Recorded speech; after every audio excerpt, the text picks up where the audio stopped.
Welcome to Sunspots, where we explore the many ways that the Holy Spirit is working in the people, places, ministries, and missions on the surface of the sun. That is, the Synod of the Sun. I'm Valerie Young, your Synod leader. My prayer is that you find inspiration, community, and connection in the sun.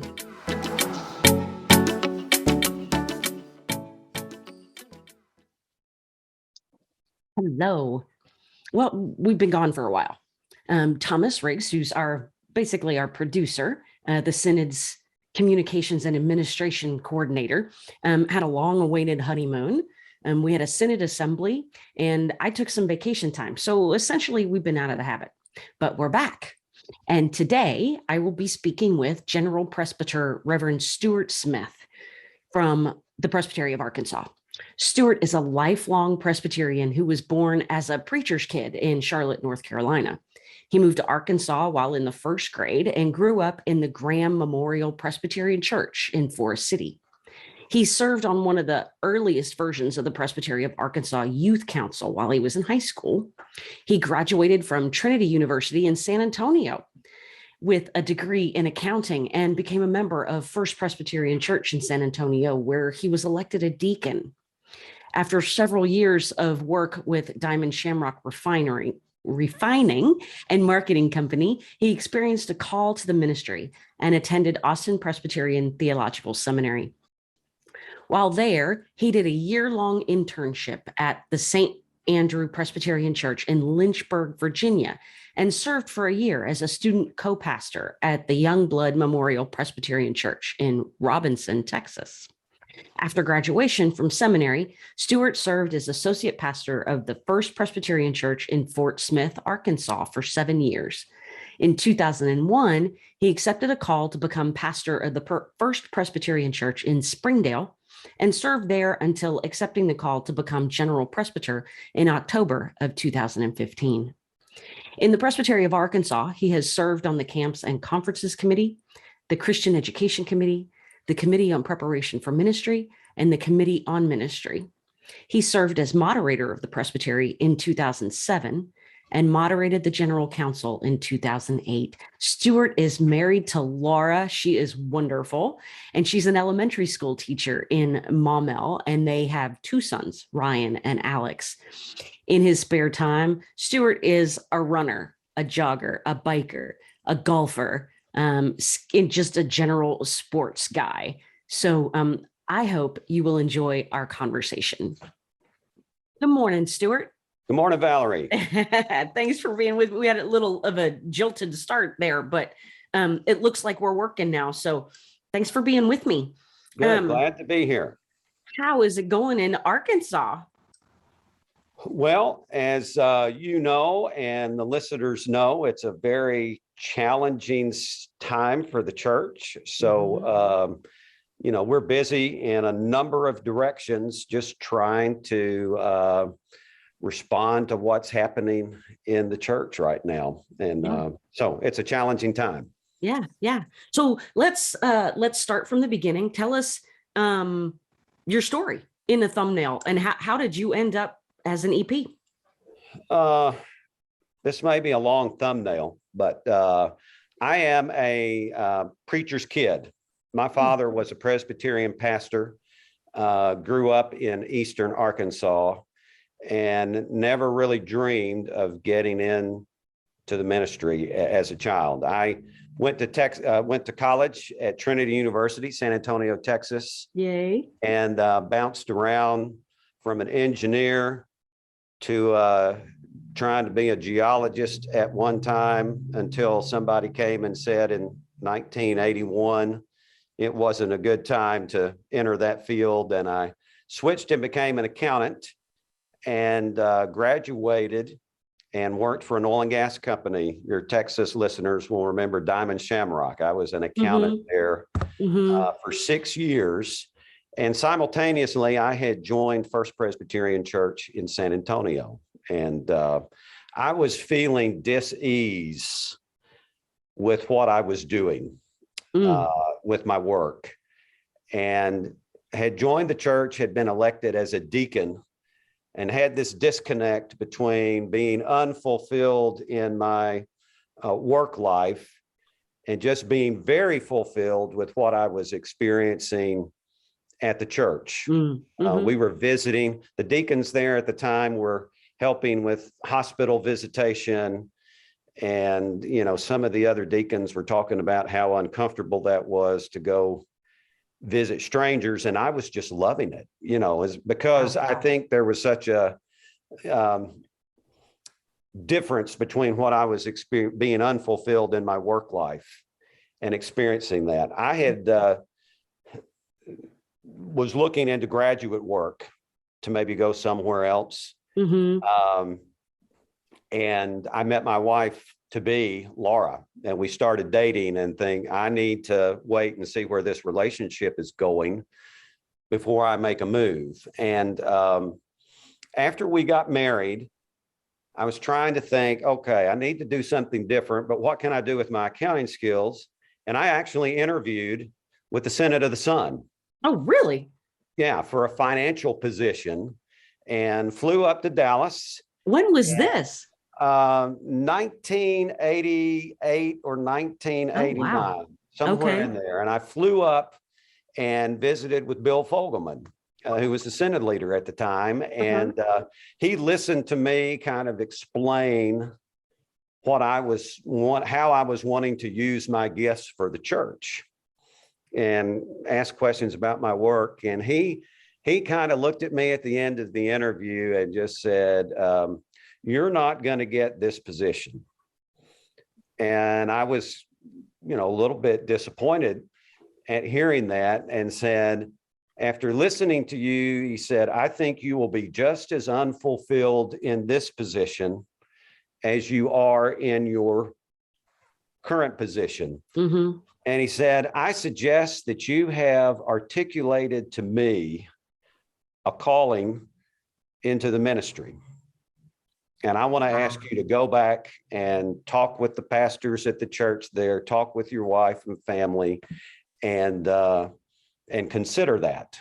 And, I left a little bit disappointed, but, after a day or two and reflecting back on the conversation, thought, he was probably right about that. And I started then looking at seminaries at that point, and, felt very affirmed by various people all the way along, and ended up going to Austin Seminary in 1990. And my first call was in Arkansas at Fort Smith. I had a wonderful experience at an internship out in Lynchburg, Virginia. And the church wanted me to come back and be their associate pastor. Okay, so I was probably headed back to Lynchburg, Virginia, until my father got cancer. And it was a seminary professor at Austin Seminary, Pete Hendrick, who let me know that the cancer was a death sentence. My parents had shielded me from that, not wanting me to change my plans because of that, but said, if you want to spend any time there with him before he dies, you might want to look at Arkansas. Right. And First Presbyterian in Fort Smith had an associate pastor that was open, and a very quick interview process. I ended up serving as an associate pastor in Fort Smith for 7 years.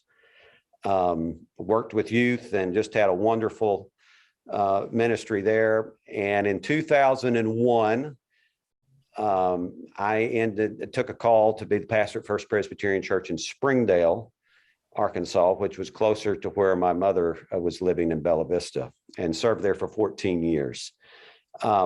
Never had mid-council work on my radar at all. I remember I served as moderator of the Presbytery 07, 08, and I remember one of the Presbytery staff saying at the time, you've got the gifts, the skill set for mid-council work, you ought to consider it.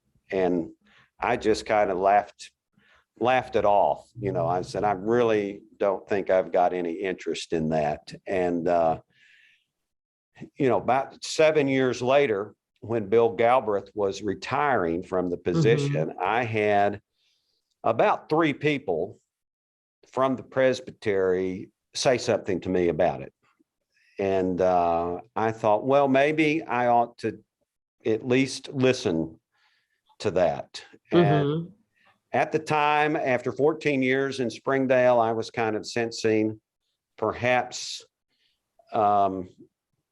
perhaps it was time to start considering another call before I got, at that age when it's more difficult for older pastors to move.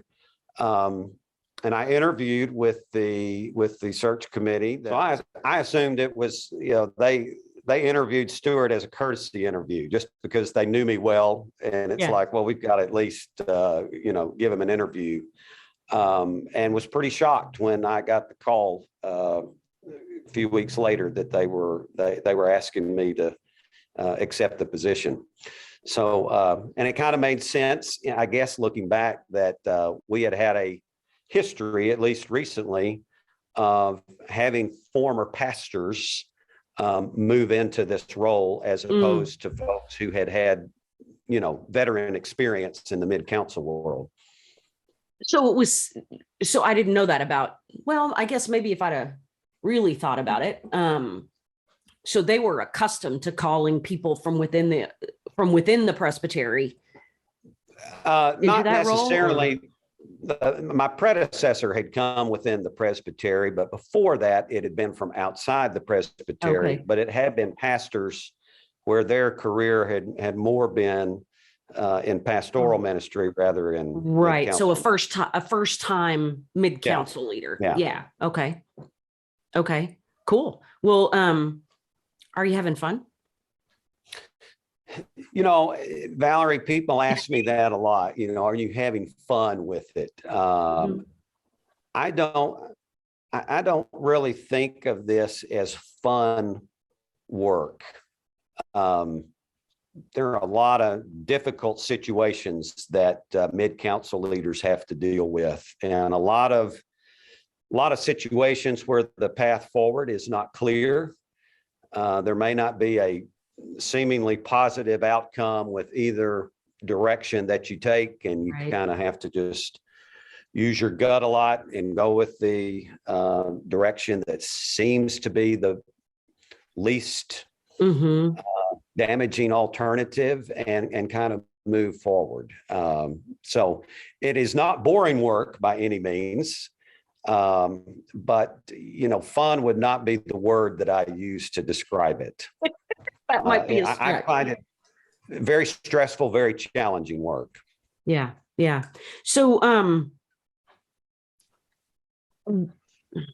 what would you say is, well, let me rephrase that. What's your assessment of how the church is doing in the midst of what most of us think is or hope and pray is the back end of this pandemic?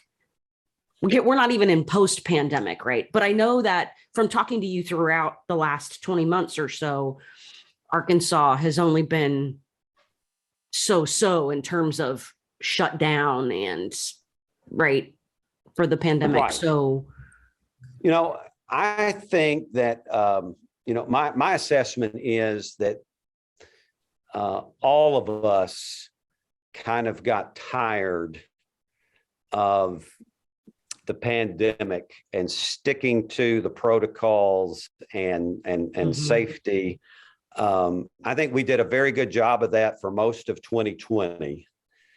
And I think pastors and church leaders just reached a point where they grew weary of the fights, the battles between should we not meet in person and just keep doing everything electronically, or should we meet? Should we wear masks or should we not wear masks? Should we sing hymns? Should we not sing hymns? Should we sing hymns mask on or mask off? I think all of those decisions were difficult conversations for our pastors. They were getting it from both sides.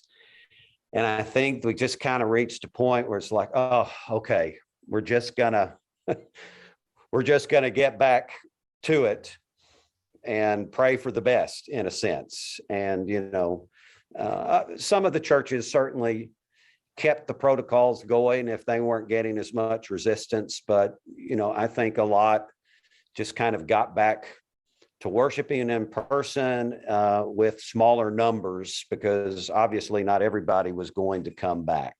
And I think there's a lot of reality setting in that if we do get to the end of the pandemic, that our congregation is not going to be the same as it was in, beginning of March 2020 before everything shut down. And is that, you say that as though generally that's seen as a bad thing? It's a bad thing for churches that are either unwilling or don't have the capacity to do the hard work. I think it's going to be required to do church in a different way and to embrace the new reality that I think is upon us. And so, in the midst of the pandemic that is COVID-19, there have been lots of other world events happening that the church has responded to. I'm curious, are there, especially in Arkansas, which has a rich history of, I guess, I'm not even sure how to say it, a rich history of, or a deep and wide history of racism and things like that. So I'm curious if the Presbytery has entered into work around anti-racism, things like that, or if there's particular work being done in particular churches that you can share with us. So we've definitely done things as a presbytery to kind of address the topic of racism. We kind of throughout, really in 2020, I think that kind of the awareness was certainly heightened with the visibility of incidents like George Floyd and so many others we could name. That we did several things and they were easier to do because we were using Zoom. So we had several dialogue sessions with African Americans to hear their perspectives, and just recently have created a Matthew 25 task force, kind of a generic name that's kind of looking at this issue. But I think there's more than that that's kind of created this anxiety, the divisiveness that certainly has always been there politically and whatnot. It would be ridiculous to say it hasn't been there. Right. But I think it's just been heightened in a sense that every issue kind of becomes, are you here or are you here? It all becomes one or the other, very polarized. And there's not much room to be seemingly in the middle of anything anymore. You're either here or you're here. Right. And I think that's, in a sense, made it more difficult to have these conversations about, about anything. Even whether, sometimes even should you get a vaccine, which is incredulous for most of us to think that could be a divisive topic. But the climate right now in our society is that so much is divisive, and it is difficult for us to enter into and have some of these conversations. Yeah, I totally agree. I want to something a little lighthearted. You are known for your video invitations to presbytery meetings. Any of those on the horizon? Any new ones? The first one was a Star Trek thing, right? Wasn't it? Yes. It was interesting, as this is kind of applicable to this, but also just to kind of what I sensed in our last Zoom Presbytery meeting was that at the beginning, that seemed to be an energizing type of thing. You know, we're faced with this problem of the pandemic. How are we going to do this? We can do it. Let's go. Yeah. Yeah. Let's do it and let's embrace it. And this is different and unique. So, you know, we were trying to think of things like these videos to, you know, how do we make a Zoom meeting a little bit more interesting? But, you know, by the time we got to the fourth and fifth one, it was kind of like, okay, yeah, here we are, another Zoom meeting, you know, and with all the things that we were planning, do we have time to come up with another, you know, creative video that might attract people's attention? And I think just with the busyness on the one hand and the fatigue on the one hand, we didn't do it for the last couple. But just even recently in my asking that question, you know, because what I noticed was we had more people attend a Presbytery meeting, our first couple on Zoom, than we ever had before in person, because just people curious about what a Presbytery meeting was in our churches would tune in and join us. And it seemed like by the last one, we were pretty much back down to just the commissioners for the meeting and did not have as many visitors with that. So, you know, it seemed like the novelty was kind of starting to fade about that. So, have there been any decisions or anything made about future Presbytery gatherings? So we are, I think, hopeful that we will now be moving, you know, people use the term hybrid, but, you know, some combination of an in-person component, but with an electronic component where people can, from their homes, you know, be able to participate and ask questions and vote. So bringing Zoom into an in-person gathering is probably what we're looking for at least a couple of our meetings a year, maybe keeping one of those by Zoom. But our coordinating team just talked about this yesterday, and we realized, you know, as we Presbyterians do, we just kind of keep going back to our old model that we're assuming a Friday night to Saturday afternoon meeting that, you know, it's sort of an opportunity where we can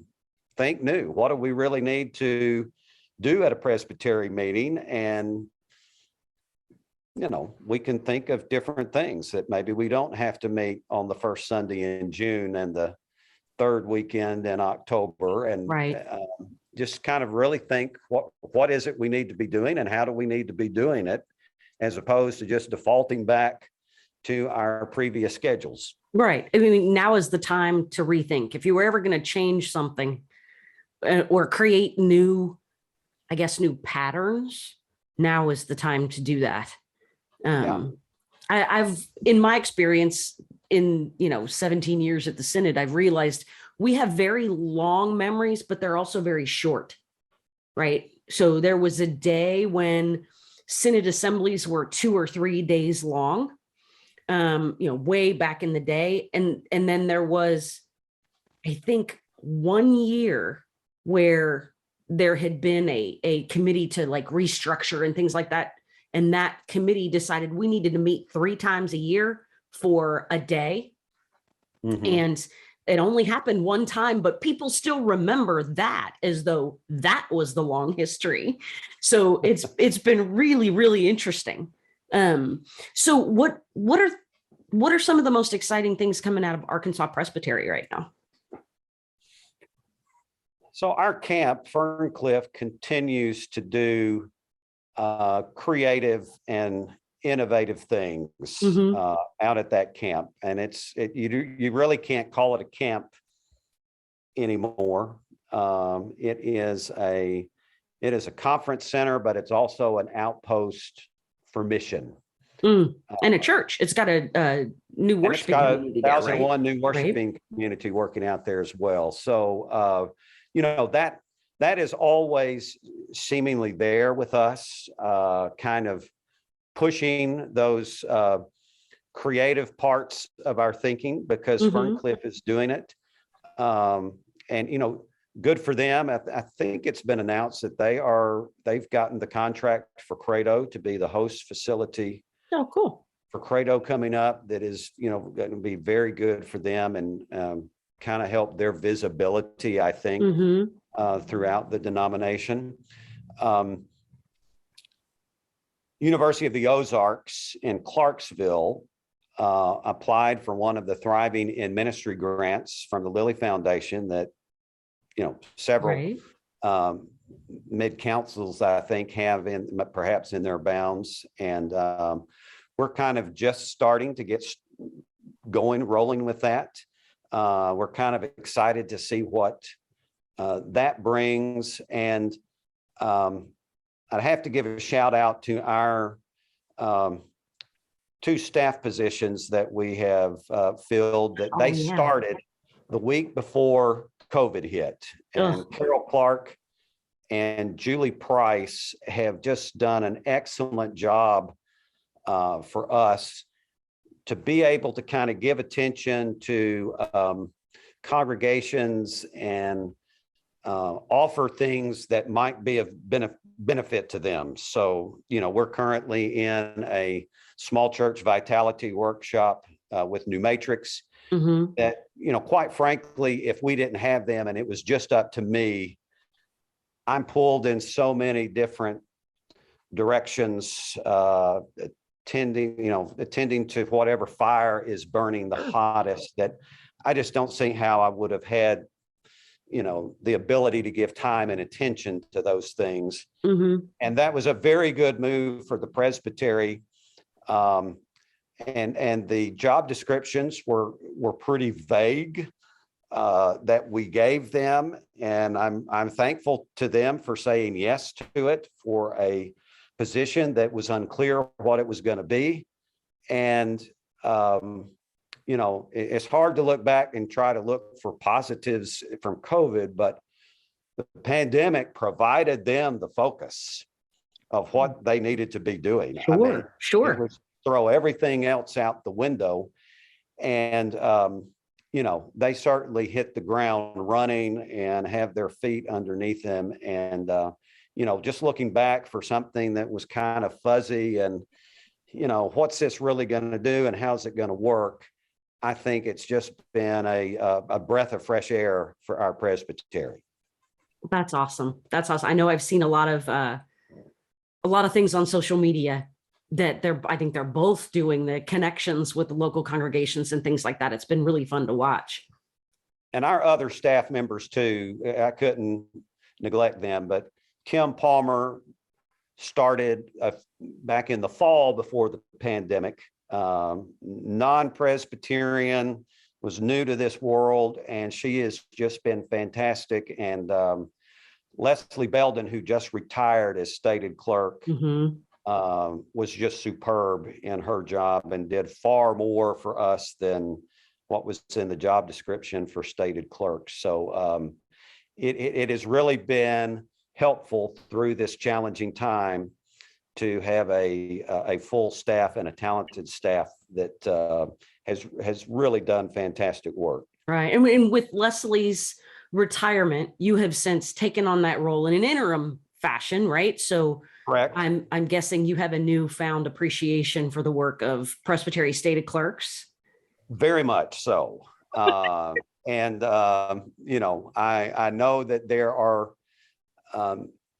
that position is not getting the attention that it deserves at the moment. So yes, very, very new appreciation. Well, I've always had an appreciation for stated clerks, but it's different when you're actually in the role.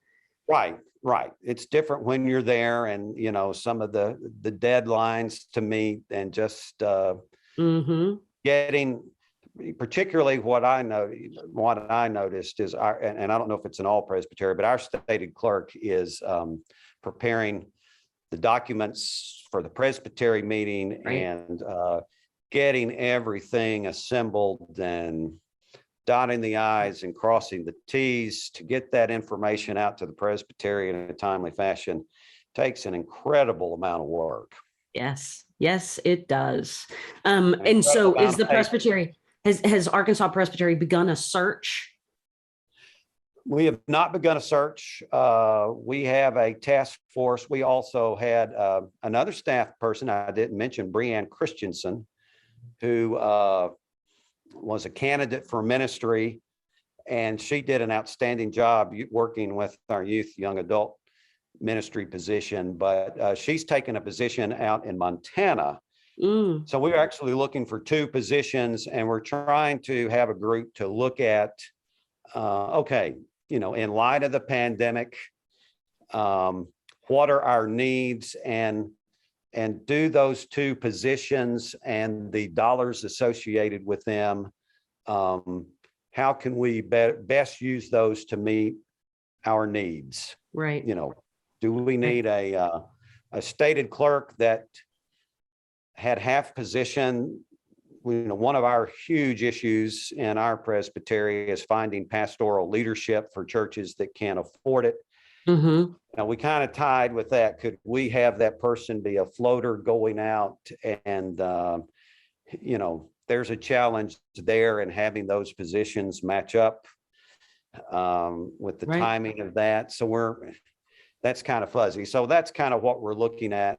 You know, are there duties that the youth, young adult person could shift to do differently? So that's kind of where we are with the group looking at that right now. Yeah, that's cool. So a couple of last very quick questions that I've been asking all of the EPs that I talk to, just so we can get to know you better. Just quick questions. What's your favorite food? Valerie, I live for food. I think dinner. That's why you run so much, right? Yeah, dinner is the most enjoyable time of my day, and the anticipation of that is almost as good as the meal itself. And I'm one that I love depending on the season of the year. Summertime, I love the fresh fruits, fresh vegetables, and grilling out on the grill. Wintertime, I'm doing more cooking in the kitchen. I'm loving the soups and the chilies and the stews, and looking for recipes to try for bolognese or something. So I'm more in the kitchen in the wintertime. But I didn't know you cooked. I do, and I enjoy it. And you know, it seems like the older I get, that's just one of those looking forward to where a meal is going to be and what it's going to be. Now you are a lover of Italian food, right? Yes, absolutely. Yeah. So my husband John and I are in the middle of sort of binge watching. It's on, I think it's on HBO Max, a series by Stanley Tucci. Do you know who he is? An actor who was, he was in The Devil Wears Prada, right? Right. He's going through like different regions of Italy and talking about Italian. It's a great show. You should see that. You should. Yeah. It's been inspiring. Okay. What's your favorite song? Charlie Smith likes to use a hashtag on Facebook, hashtag dashboard pounding tunes. Dashboard pounding tunes. What's your favorite dashboard pounding tune? Boy, Valerie, that. Or are you a dashboard pounding kind of guy? Well, I'm a strange guy in that you'll find various genres of music. You know, back when we had iPods, you know, it's like what all was on your iPod, and it would have been a very strange mix of music. I love that 70s kind of Earth, Wind and Fire, Kool and the Gang type with a great beat. I really like country music and the stories that they tell. It would be, I would really have to, I think, do some research to come up with what my favorite song is. I love to sing in the shower a lot, and really belt out. Then we could go to belting out Neil Diamond. With that, so that's a side of me that not many people would ever see. But music, and then church music. My goodness, if you asked me to pick my favorite hymn, I'd have to give you 35 to 40, I think. But I just love the power that music has to lift our spirits, to get us to reflect, or just to unwind and let the stresses of the world melt away. It's a very, I think, important and powerful part of our lives. Do you know your Enneagram number? I'm a 9. That explains a lot. I think I don't know. I tell myself that a 9 works well in this profession because that tendency to, I've worked on this for a while. Now it's time to work on this. Right. And, a phone call can happen that changes my priorities in an instant. And I think with my 9, it helps me move to that and transition and not get as frustrated. My wife is a 1, and it would be more difficult for her. I've got to finish this task before I go do anything else. And I find in this work that I just don't have the, it doesn't afford me often to be able to do that. I've got to get back to that task after this crisis has been dealt with. Right. So you're kind of stretched as a 9. Yeah. That's interesting. Between your Enneagram number and the fact that you're a trained accountant, engineer type person explains a lot that I hadn't, that just, it makes total sense. And probably does, looking back on it. I know that being confined to that office was difficult for me. And I found myself getting out, talking to other employees, and they would sometimes come to me just as a listening ear about things that maybe those pastoral instincts were kind of there being nurtured before I even realized what was happening. But that confinement in that office was difficult for me, where some people probably would have just absolutely loved that. That's super interesting. And Stewart, I'm so glad you took the time to sit down and talk with me today. I've learned more about you than I had known before, and I'm grateful for that. Well, it's been a pleasure. And, if we keep doing these podcasts, maybe we come back and see how the church has changed, or how the Presbytery has changed in light of what's going to unfold in the coming months. So it's going to be absolutely. We will continue the conversation. Thank you so much, Stewart. All right. Keep up the good work down with the Synod of the Sun. We appreciate you. Thank you.